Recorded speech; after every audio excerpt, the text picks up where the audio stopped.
here at KBKG More Music 93.5 FM. Actually, if you're out there and you were listening on the radio waves, maybe you're listening on CSR, we're hungry and a little thirsty. If anybody could bring us, if you know where the radio station's at, yeah, if you could bring us a little something, that'd be great. A big bottle of water would be good right now. A big, tall glass of cold, whole milk would be awesome. I knew he was going to say that. Yeah. He was drinking out of the jug one night in the booth. I love it, man. There's nothing wrong with it. I don't care if it's hot. I don't care if it's cold. It doesn't matter. It's good stuff. I ain't drinking hot milk. No way. We got he's a legend to me. He's a role model. He's an icon. He's an icon. He is, man. I'm not even from Corning originally. Yeah. And I've been heard about this man since I've been here. He probably used to kick your butt wherever you played football. I didn't play football, thank goodness, because he probably would have. Well, without further ado, let's show you the guy we're talking about. I call him Mr. Coach Mike Smith. Coach, it's good to have you here. How are you this morning? Well, I'm doing good. It's good for y'all to ask me to come up here and tell a little bit about what I know about Bobcat football. And we'll be here all day. If you're we'll be here all day. Hey, I'm going to tell you something. You say that, but, Coach, if I hadn't have got you on today, the entire community would have shunned me. We would have been outcast. We would have been the outcast because everybody loves you. Everybody adores you. I can't. Whenever we posted, we did a thing on our Facebook page, Coach, that we posted that you were going to be on. Everybody was like, all these stores. I'm getting messages on my phone. Oh, thank God you got Coach Mike. How do I tune in? How do I tune in? You are a big ticket for us. So you're carrying this today on your shoulders, those broad shoulders of Mr. Smith there. And I just want to say thank you for coming on. Obviously, I know the retired life. You could be anywhere right now doing anything. And he's here with us at 6:30. By the way, what time is it now? Are we on time? We're pretty on time. Okay, 6:28. Not too bad. He was here at like 5:30 or 5:40. Yeah, he doesn't go on until 6:30, and that is so Coach Mike Smith. That is so. He had to get ready. He had to get pumped up. It's the hair. Look at that hair, by the way. Now, Coach, how old are you? 71. Well, I will be Halloween. My birthday is October 31st. You graduated in 69, right? Yes, I did. 1969. Look at the hair, man. Bart, I mean, he's got more hair than 2 or 3 of us. Actually, no, probably 3 of us. Have you bald all the way yet? No, not yet. Not yet. I just got the little dome. Okay. Is there any like just for men gel or any Rogaine going on? Or is that all natural? That's all natural. That's genetics. I've had 10 people say, "What do you put on your hair to shampoo? Keep it dark?" And I say, God just decided I'd have hair, and my granddad and on the Smith side and my dad, they had full heads of hair. Of course, my dad died when he was 41, so he didn't have very many years to grow a big head of hair. But no, that's real stuff, believe it or not. Let me ask you this, Coach. Just catch us up on Coach Mike Smith, if you don't mind, and what you're doing these days, what you're up to, things of that nature in your retired life. Well, in my retired life, I guess most people in Corning know that I started out at Lepanto.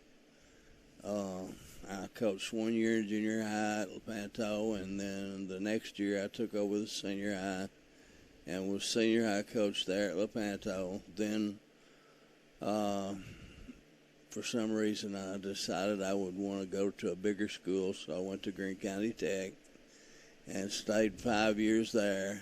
And then one night at a basketball game,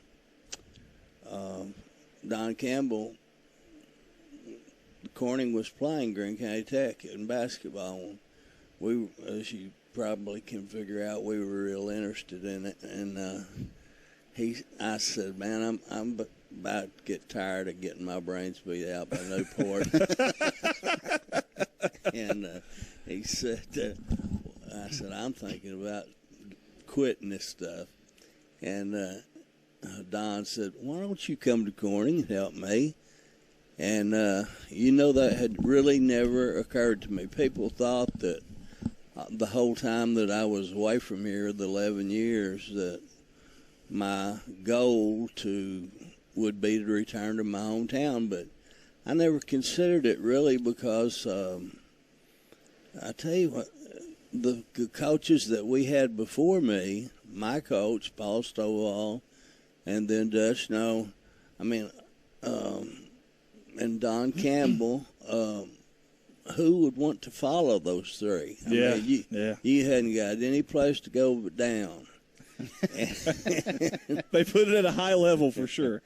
But anyway, we moved up here in 1983, and I guess the thing that I'm proudest of my accomplishments at Corning is that I was a head coach here for 12 years, and that's longer than any other coach that's ever coached here.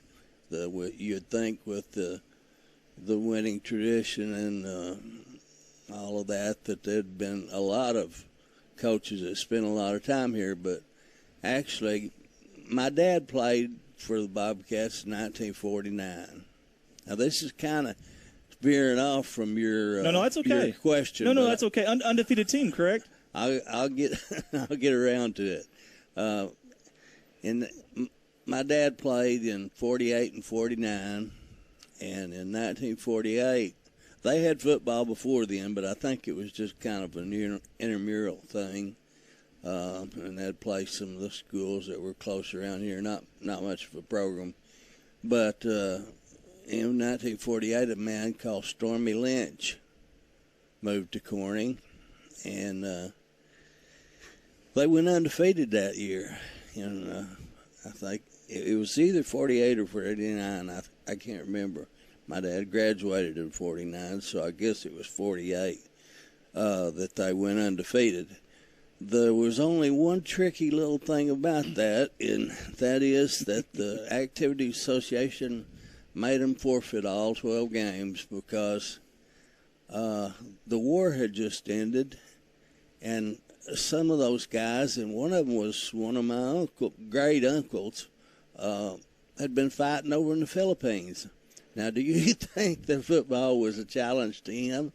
I mean, he had about 3 or 4 veterans that just played football. They didn't attend school much.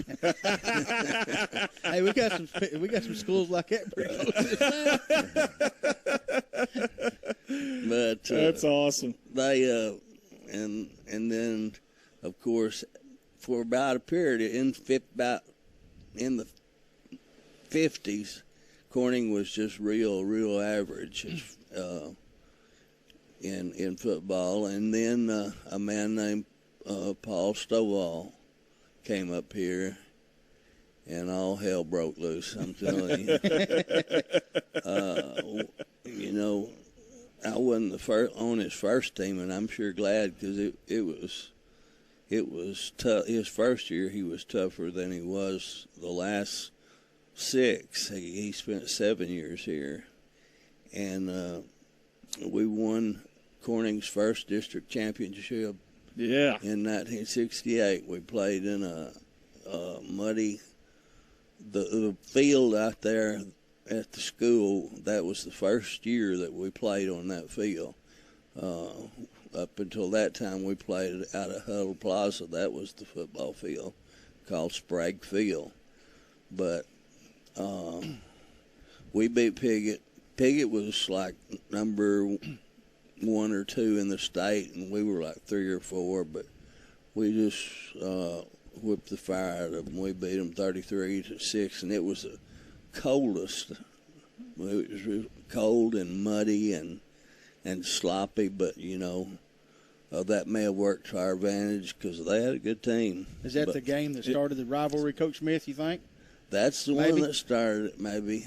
I think after that, one of the comments on Facebook that Charlotte put on Facebook, a man that lives in Dallas right now named Link Fuller, he played for Piggott, and he picked that.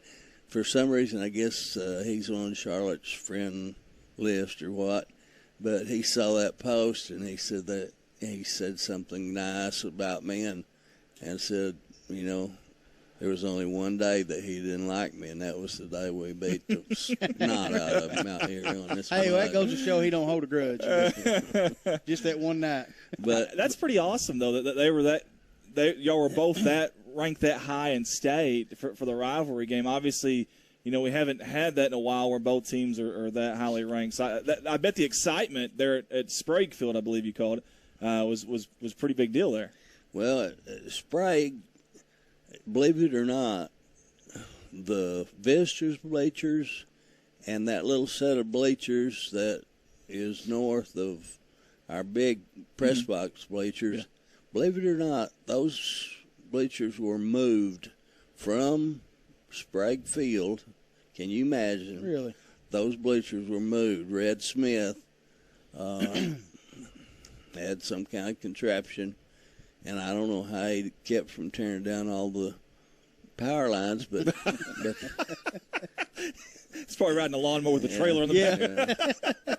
but he got those bleachers up there, and that was the first year we went 9-3, and they didn't have playoffs that year. That was the last year that they didn't have playoffs, and of course the classifications were a lot different. Yeah. Back then they classified schools according to size. You didn't have to play somebody that had 3 times as many kids in school.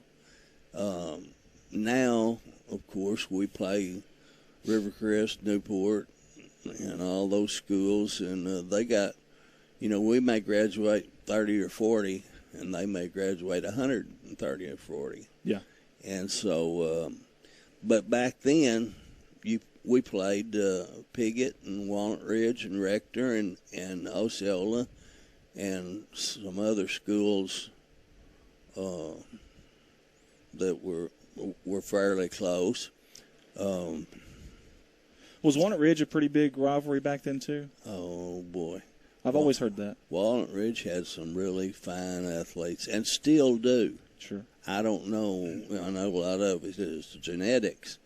But now you just look at Walnut Ridge, even when they have a team that's not as good as some of the rest of them, they play football. They know how to play football. They grow up. They watch their dads, or not their dads, but their uncles and cousins, and all of them watched them play. And that's some places, the kids spend their time shooting basketball, but around here you'd see kids out in the yard every day after school playing football. Yeah. And but if you want me to go back to the original thing about me. No, Coach, there are no rules when it comes to you. You do whatever you need to do. Okay, well, you go whichever avenue you want, buddy. Hey, I will say real quick though, Debbie Smith Hill says you had mentioned that Red Smith was moving the bleachers. She said because Red Smith used to move houses. Yeah, evidently. Yeah, he did. Evidently, he used to move houses. Certainly So, I do want to know something though, Coach, if that's okay. Growing up, I know you said Coach Paul Stovall was a coach back then and stuff, but who was your role model or role models growing up? In the coaching field,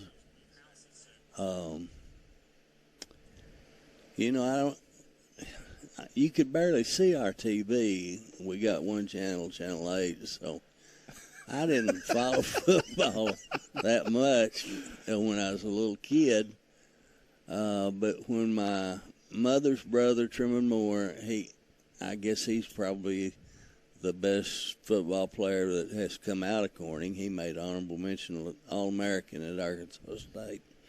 And, of course, when he got to playing, I never missed a game. And, then just progressed. And when we went to all his games down when he was in college, and when it was my turn, well, I started playing in junior high. I went to school in Success till the 9th grade, and of course they didn't have any football. But what we did have out there was rough, if you want to call it. Rugby? Yeah, rugby without the B. But in the 9th grade, I moved over here, and a boy named Ricky Witcher, I miss him so much. He died of cancer a few years ago. He just sort of took me under his wing and told me what we did and what we didn't do, because it was a lot different from coming from a success school to Corning. And but he was my best buddy, and of course, most people who have lived in this county know about Joey Lewis. He was my other next buddy, and he was a fine football player. He was at my age. Was he a defensive end? Yes, he was. Okay. And he was offered a scholarship to Memphis State, but he didn't have the grades to go in, so they sent him to a military school out in Virginia. Well, if you knew Joey, he's gone now. If you knew him, you'd know that he and military school didn't mix.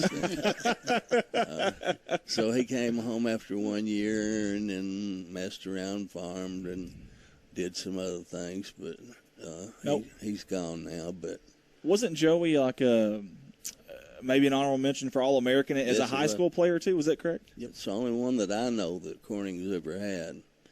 And you know, they've got pictures of Joey and I when we were babies in diapers wrestling in their house. So I actually have known him since we were both born. But he was just a natural athlete. Now, he had some other faults. Yeah. Our junior year, we were all primed up because we had a core group of 7 or 8 or maybe 10 that loved football and would do anything to be good at it. And Joey didn't find much time to study between his sophomore and junior year. Yeah. And that knucklehead went to sleep in Miss Esther's final geometry class, and he missed his junior year. He didn't get to play. He was ineligible. And he got a lot of cussings over that, I'm telling you. I bet. But then the next year he came back, and that shows how good an athlete he was. He missed one whole year of football, and he come back, and he was an outstanding player. He was left-handed, and that was always a problem with me because we did used our forearms a lot back in those days.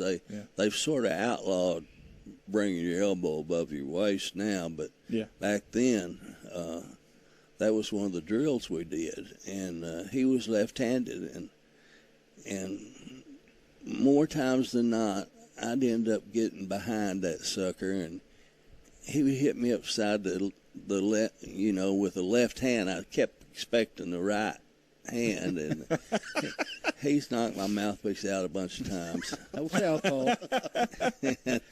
But he's left-handed, but he's a good athlete. And but I grew up out there on a sand hill. We farmed out there about halfway between here and Success, and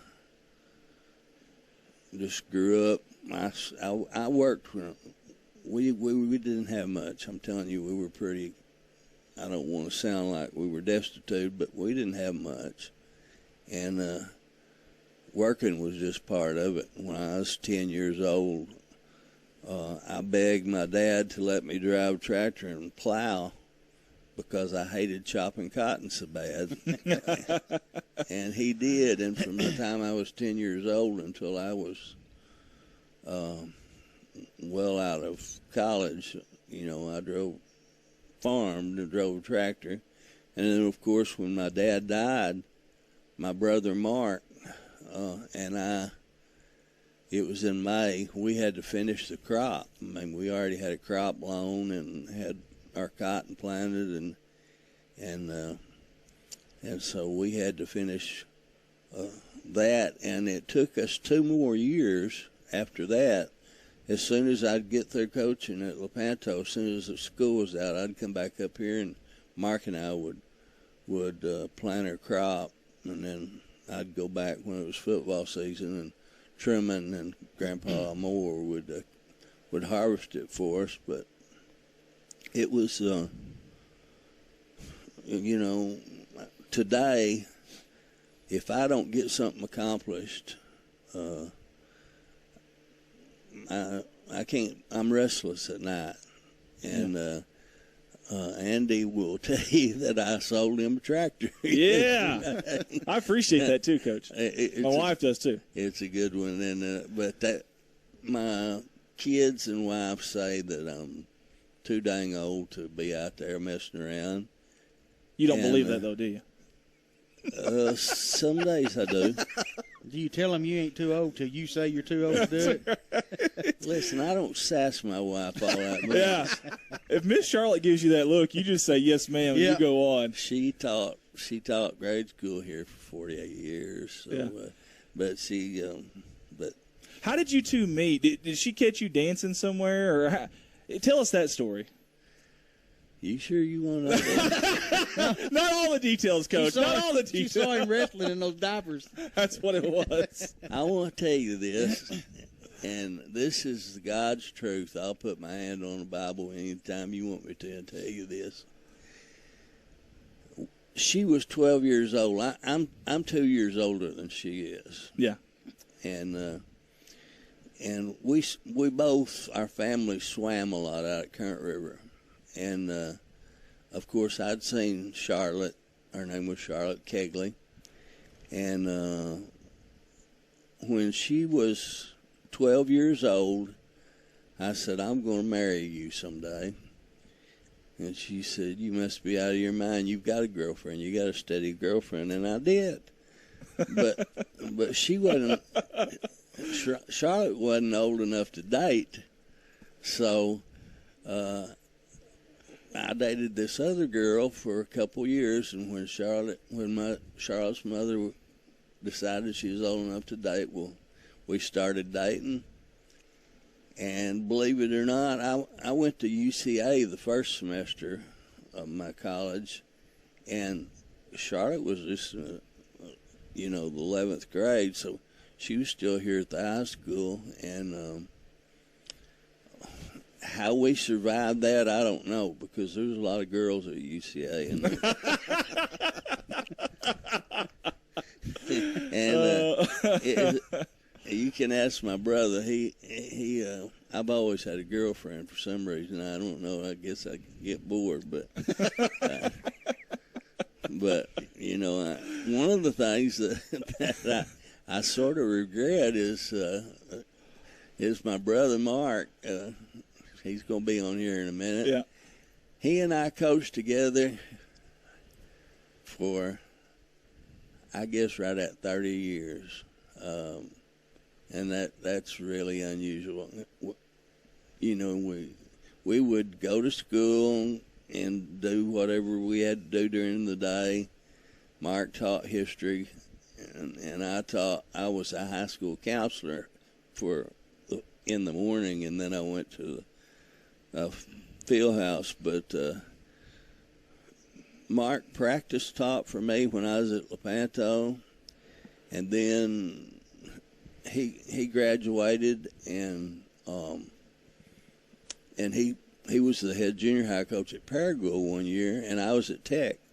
So I hired him just the next year, and we coached all those years here at Corning together. Every day we'd spend all day either at school or at practice, and then we would go home at night and talk on the phone for an hour about what we had to do the next day. So the coaching experience, I wouldn't take anything for that, because of the time we spent with Mark, and And I really had some good assistants when I was coaching up here. I mean, Dick Walls and David Hendricks and some young guys. I mean, but Mark was always my right-hand man. I told, I was diagnosed, well, I guess after the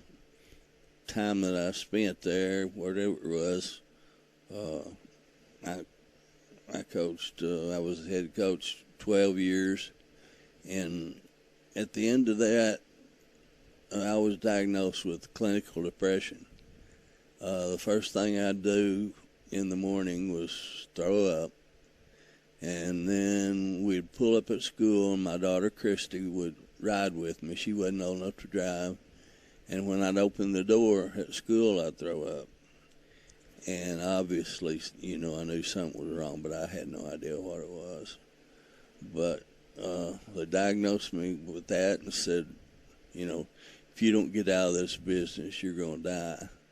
And so I retired. But then, a couple of years later, my brother, he calls me and says, would you help me run the defense?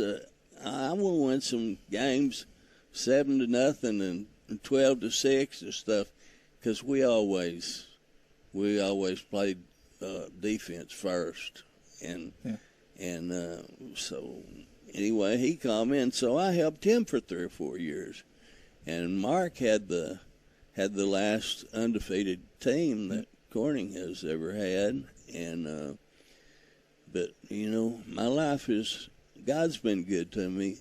The only problem I have with him is that he took Daddy when he was 41. I hadn't gotten over that, and I don't guess I ever will. I'm 71, but Mama, she took good care of me and Mark and I, and just since I quit, when Mark retired, then I started farming watermelons. I had 11 acres of watermelons out there at Success, and I did that for several years, and that was just part of my farming background. I just felt like it was springtime. It's time to plant something. Yeah. And so that's basically what I've been doing. And I've been watching my grandkids play. Clay was a very good player at Corning High School. Excellent. And Seth is in the 10th grade, and I hope he gets to play tonight. I know he won't start, but maybe he'll get to play a little bit.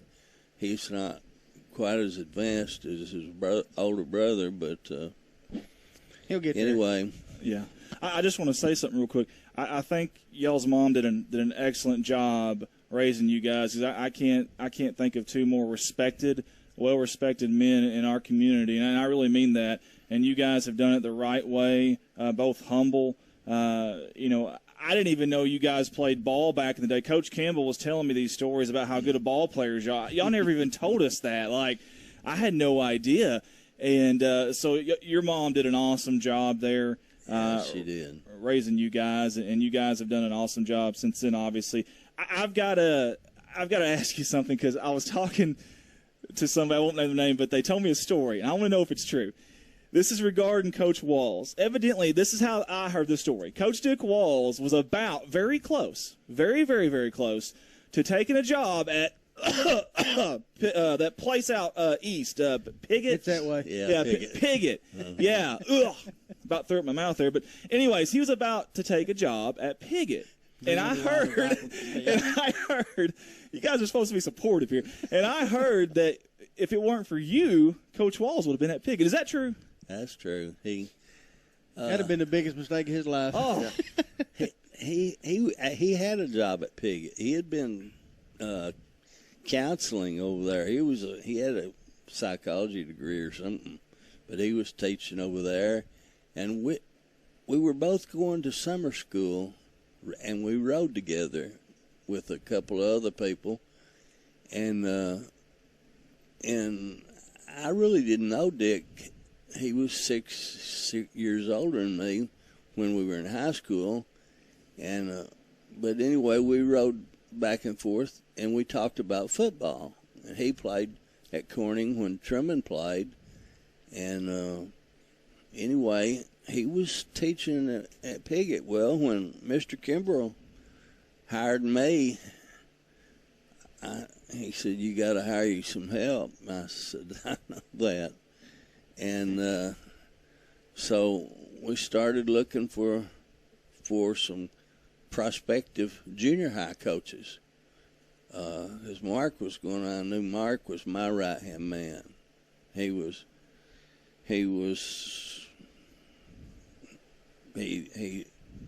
had as much to do with any game we ever won as I did. Neither one of us had a lot to do with it. You give the ball to some of the kids, Larry Hollis and some of them, and you didn't have to do much coaching. But so I said, well, and you got to know Dick to really appreciate this. But I was sitting out in the field house, and it was in the summertime, and sweat was running down my elbow, and my papers were all wet. And I said, you know, Dick Walsh, he coached a little bit when he got out of college, down at Lepanto, in fact, and we had discussed some of that. And I said, I'm gonna call him. And I called him. I said, Dick, you wanna come over here and coach the junior high with Mark and I? And he said, I'm gonna have to think about that. I don't know if they'll let me out of my contract.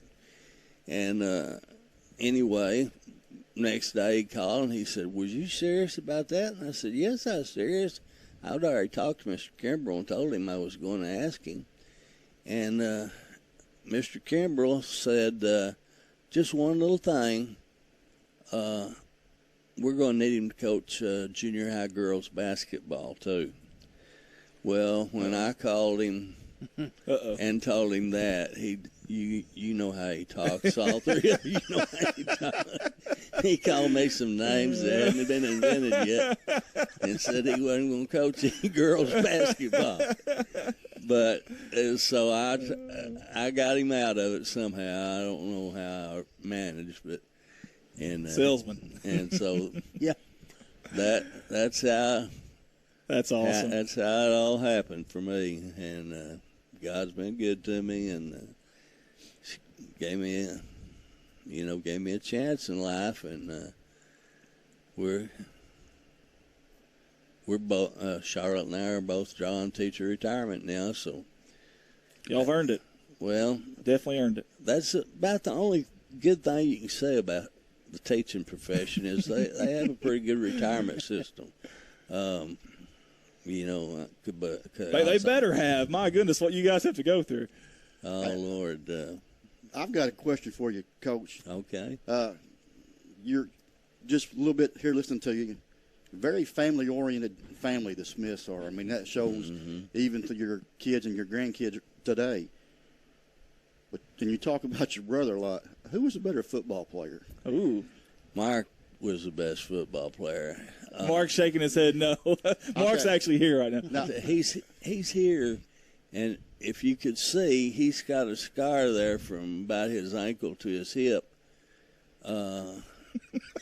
He had crochet torn about halfway through his 10th grade year, and the doctors over at Campbell's Clinic said he probably never will play again. And what was it, Mark? He said, if you can, on a knee machine, if you could lift 50 pounds 50 times with that one leg, you can try to play again. And, of course, he did. I mean, I took him up to school up there, and he lifted weights with his knee on Christmas Day. That's how dedicated he was. And but Mark was a better athletic. You know, he was pretty good at basketball, and I wish I could see we need to get another camera so we can see Coach Mark's reactions to all these. But who's the better looking of the two? Mark done raised his hand over there. We ought to get some callers to call in. If That's all. Now's the time. Now's the time. I don't think either one of us would win any beauty contests. Now my wife. Maybe not now. My wife is pretty, and she won a couple of beauty contests. But that's funny that you ask about how I met her. But I did. I told her when she was 12 years old. I said, "I'm gonna marry you someday." And she probably thought you were crazy. Didn't they make a song out of that? What's that? I'm gonna marry you someday. Ain't that a song? He's one invented. He is. He is the man for that. You're talking about Clifton Clowers. Hi, Amy Jordan says, Coach Mike, you made me cry. So we've made people cry already. Well, hopefully made them laugh a little bit.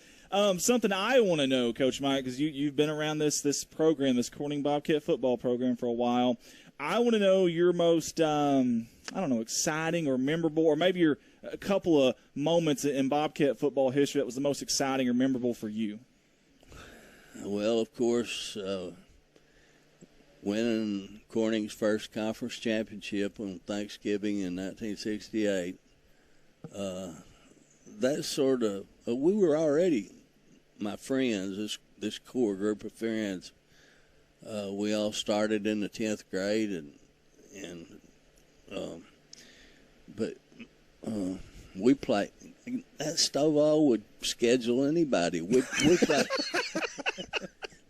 My senior year, the coach from Dyersburg, Tennessee, called over here and said, "I'll give you $1,200 to bring your team over here and play me." Before they start a week earlier, Tennessee did. Yeah.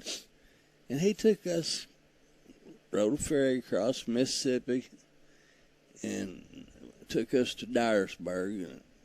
And we didn't recover from that for 2 or 3 weeks. Did you win? Hell It no, doesn't sound like it. It doesn't sound like it, Bart. And $1,200 back in coach's day is like 10 grand today. Yeah, no kidding. Yeah, well, we had 1.2 million. But he'd take us. We played Morrilton, Harrison, Batesville. Wow. It was brutal. And wow. But I guess the game that we won on Thanksgiving, and believe it or not, the other one is a game we lost to Nettleton. It was for the district championship. We were both undefeated. I don't remember how many years was that before I quit, Mark. It was one of our best teams, but we had them beat, or we could have had them beat, and we had 3 chances. They roughed. We got the ball. We were about 1 down, I think, 1 or 2 down. We got the ball down to about the 3-yard line. I sent my field goal kicker out there to kick a field goal, and he missed it, but they roughed him. So they gave us 4 more downs. Well, I'll be darned if the same thing didn't happen again. And they blocked it this time, and then the 3rd time he just flat out missed because it was so damn muddy. You couldn't.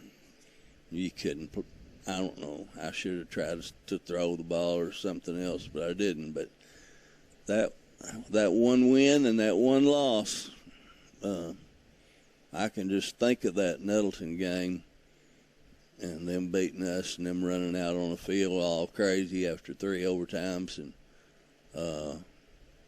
I can still think of that and get a queasy stomach, I'll tell you. Stays with you even to this day. Yeah.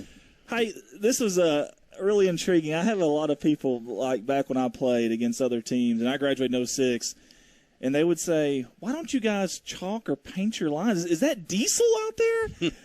who was the first? Was it you, Coach Mike, that started that, or was it Coach Mark? Or I started that when I was at Lepanto. I didn't have a whole lot of help down there, and after the first game, after I painted, and those early paint machines were pieces of junk anyway. They'd stop up, you know. And one of my buddies, Harold Tyler, said, why don't you just diesel those lines? He said, I got a sprayer that we can just diesel them and they'll last for 3 or 4 weeks.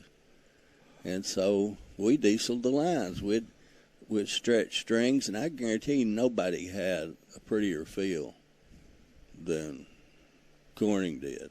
And because we took care of it, we watered it in the middle of the night. And I mean, but that was us who started the diesel. The other coaches bitched about it, but Hey, it's a good thing you didn't use Roundup. Your lines would end up that wide. Exactly. Is it true that you may have gotten a phone call about that one day from somebody? Oh yeah. I got more than one call. Hey, Coach Smith, we got a guy on here wanting to ask you if you ever punted on 3rd down. Who said that? Ronnie Knapp. Okay. Yeah. Yeah. He must know something we don't know. Well, Ronnie Knapp. Ronnie, you brought this up, so don't blame me. Ronnie Knapp was one of my players at Lepanto, and I had him in PE class, and classes changed, and there was a Letterman's jacket laying there in the bleachers, so I just picked up the jacket because I knew somebody was a football player, and I'll be dog, pack of cigarettes to spell out.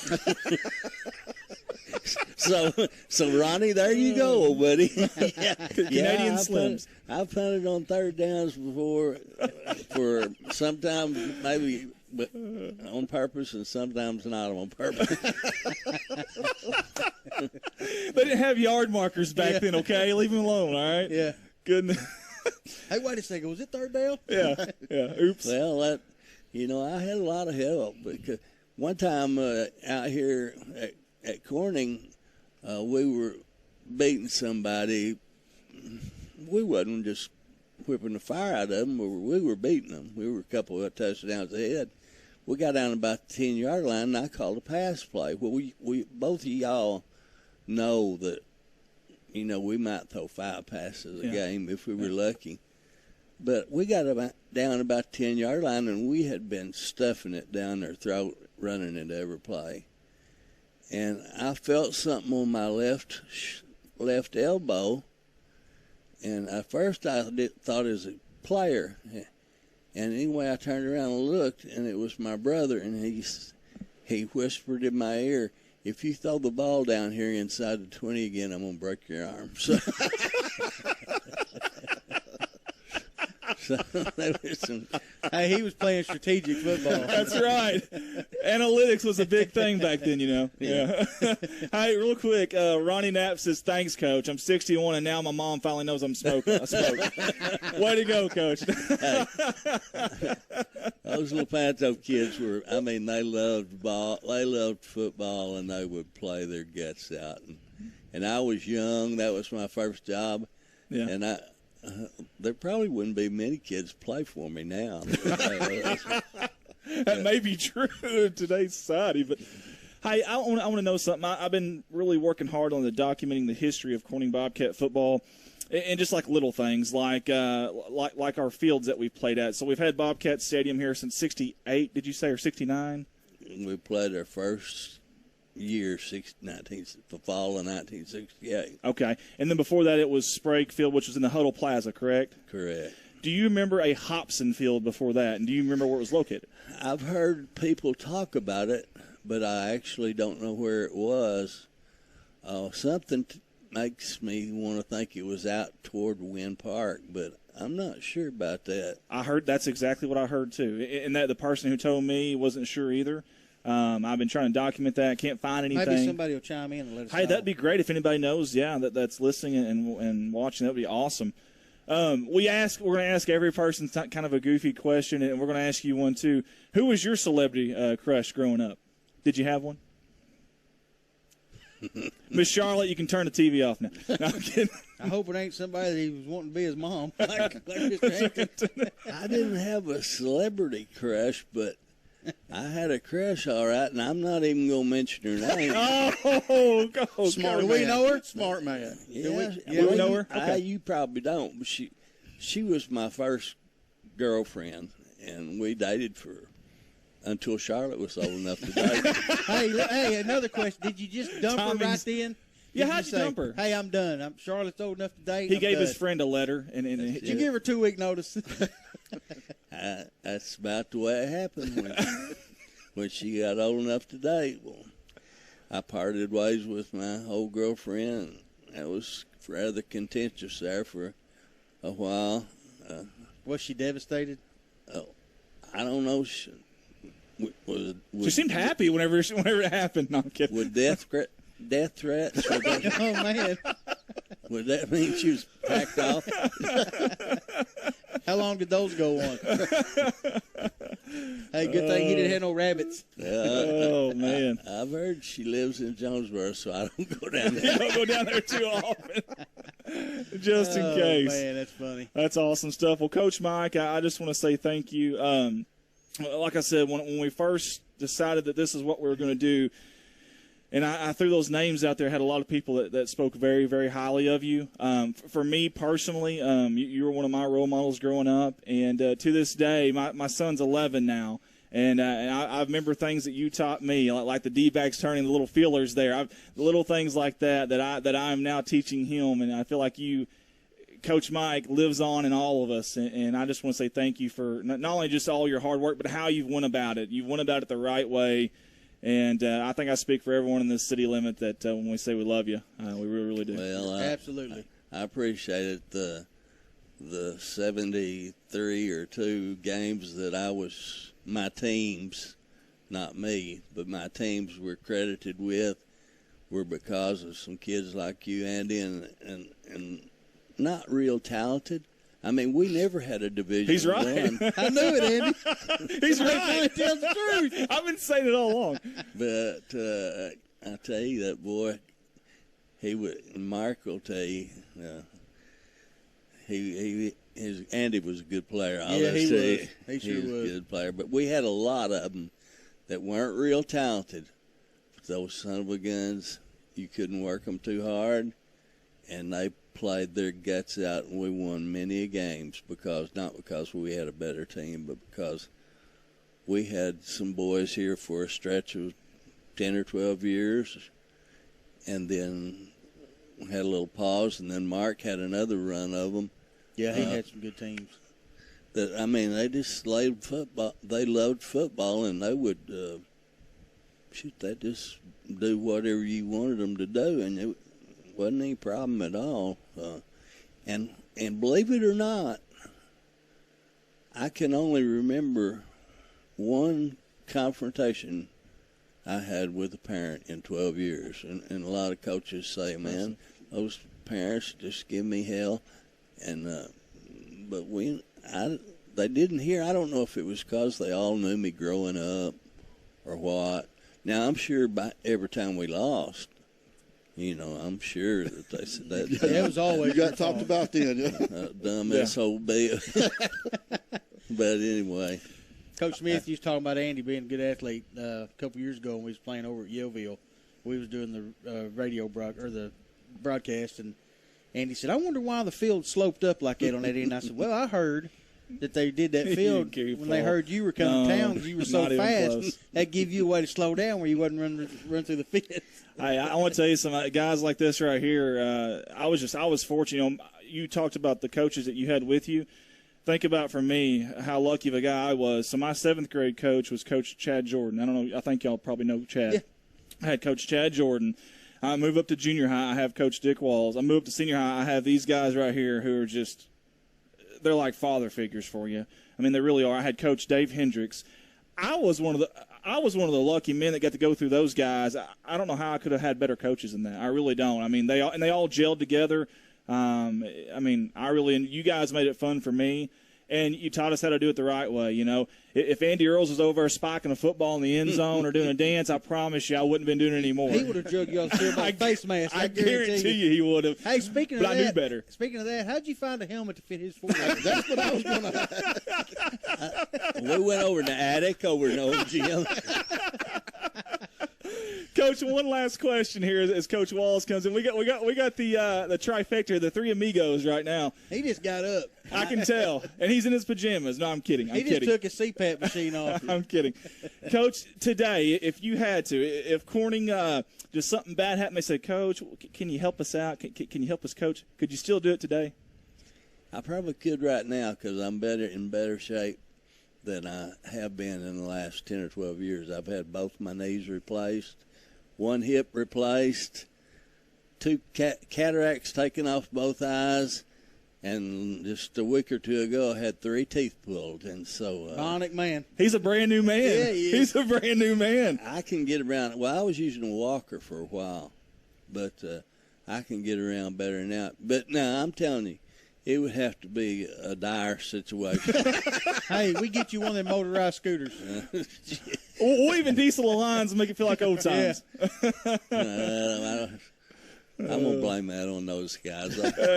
Yeah. No, though us three though, I tell you what, we had.